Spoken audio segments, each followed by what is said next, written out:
Hi you guys, this is my 6th journal entry from July 11th, 2011. Well, I'm all dressed up in my little school uniform in English class. Kurumi is still in her homeroom.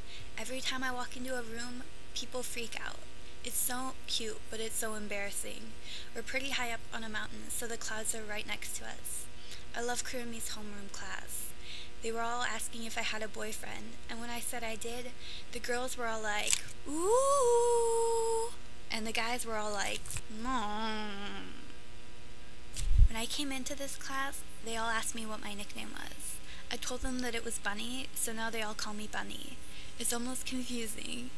It was so cute. When I first got here, the girls would pass by the windows and stop and look all shocked. I guess they don't think it's rude to stare here.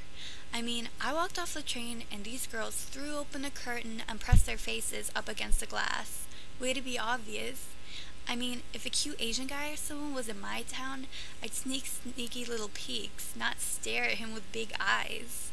Yesterday, we went to a labo ceremony. The little girls there were so cute. They were fascinated by my hair.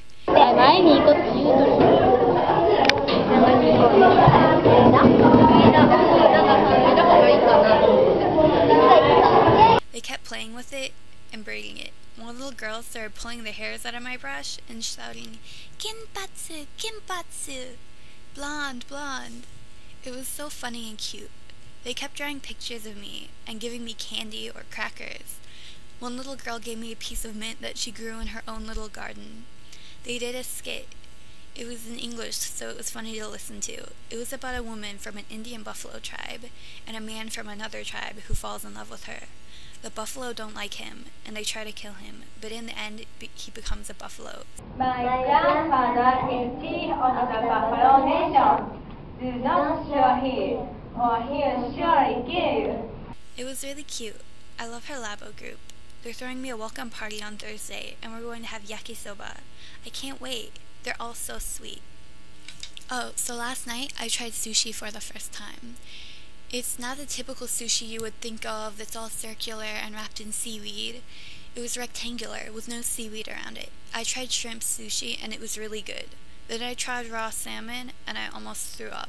Since we were in a restaurant and I didn't have to worry about insulting their cooking, I told Kurumi right away that I didn't like it so they wouldn't try to serve it to me again. It was such an awesome restaurant though. You sit at this booth and there are a bunch of booths all around this conveyor belt. So it goes into the conveyor belt goes into the kitchen and it comes out with food on it, and you can grab anything you like off these plates. It just goes around and around. So I tried shrimp sushi and I tried shrimp salad too, and I really love the salad dressing in Japan. It's so good. Anyway, there's a screen by every table, and you just tap a certain thing on the screen that you want, and it will come out on the conveyor belt. I got mango ice. It was really good. So far, my Japanese is still really bad. I need to try harder. But it's not that bad.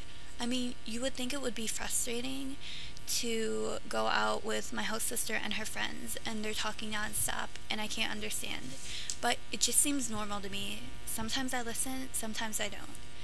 Another thing I've been doing in Japan is sleeping in weird places. I mean, before, I could barely fall asleep in the car.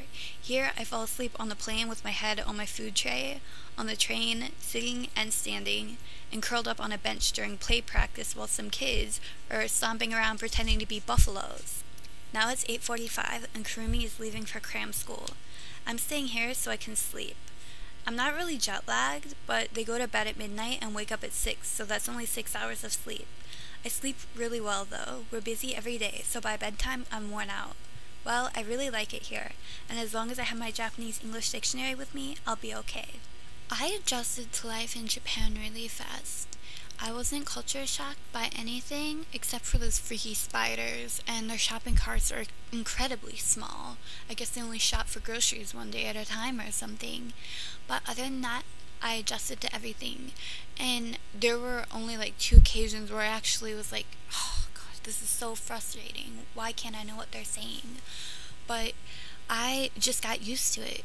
It's just people speaking Japanese, that was normal. I just listened, picked up a few words here and there so I could build my vocabulary and, try my best to understand from what I already knew. So I didn't have a bad time adjusting. I was no expert on Japan when I went there, but I had studied enough so that I knew what to expect culture-wise, and there really wasn't anything that surprised me. I'd spent 5 years studying for this, so I really knew pretty much everything to expect, and nothing freaked me out really bad. So if you're going to Japan, do your research, and by research I don't mean watch anime and think that everyone acts like that. I mean get a good old actual book or a nice hardcore documentary or something and watch that and learn what it's really like, not just the pop culture and the big cities, because more than likely you're not even going to be exposed to any of that while you're there.